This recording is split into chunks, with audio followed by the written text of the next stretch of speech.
शबरी एक भीलनी थी, निर्धन जाति में जन्मी पर हृदय अत्यंत पवित्र। विवाह का दिन निकट था। विवाह से एक दिन पूर्व वह देखती है कि घर के बाहर ढेर सारे पशु बांध कर लाए गए हैं। उसने अपनी सखियों से पूछा, ये इतने सारे पशु क्यों लाए गए हैं? सखी ने उत्तर दिया, कल जब बारात आएगी उनके लिए भोजन बनेगा, इन पशुओं की बलि दी जाएगी।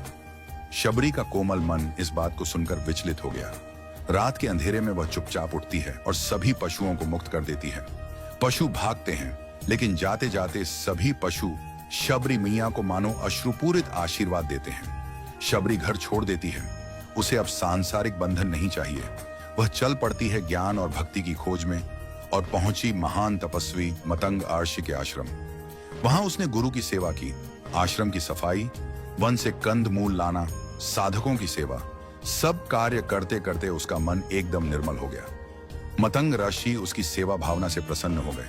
परंतु जब समय आया शरीर छोड़ने का तो शबरी रोने लगी। गुरुदेव, आप जा रहे हैं, लेकिन मेरे राम जी कब आएंगे? तब मतंग ऋषि बोले, बेटी, मेरे भाग्य में तो श्री राम के दर्शन नहीं है, लेकिन मैं तुम्हारे भाग्य में देख रहा हूं। एक दिन श्री राम स्वयं तुम्हें दर्शन देने चलकर आएंगे। तुम्हें कहीं नहीं जाना पड़ेगा, बस प्रतीक्षा करना। शबरी ने उस दिन से अपने प्राणों में प्रतीक्षा को ही धारण कर लिया। वर्षों बीत गए, उसका यौवन ढल गया, शरीर वृद्ध हो चला, आंखों की ज्योति मंद पड़ गई, पर मन की आस एकदम सजीव बनी रही। रोज आश्रम को सजाती, फूल बिछाती, राम के लिए मीठे बेर चुनती और हर दिन कहती, शायद आज प्रभु आएंगे। एक दिन दूर से दो पुरुष आते हुए दिखाई दिए। शबरी की धड़कनें तेज हो गईं, परंतु जैसे ही उन्होंने प्रवेश किया, शबरी को राम याद नहीं आए, उसे अपने गुरु याद आए, क्योंकि जाते समय गुरु ने कहा था, बेटी, 5 लक्षण होंगे जिससे तू पहचान पाएगी कि वो ही राम है। शबरी ने देखा, सरसी जल नयन, कमल जैसे नेत्र, दीर्घ भुजाएं, बाहु विशाल, सिर पर जटाओं का मुकुट, वक्षस्थल पर बनमाला। शबरी गिनती जा रही थी।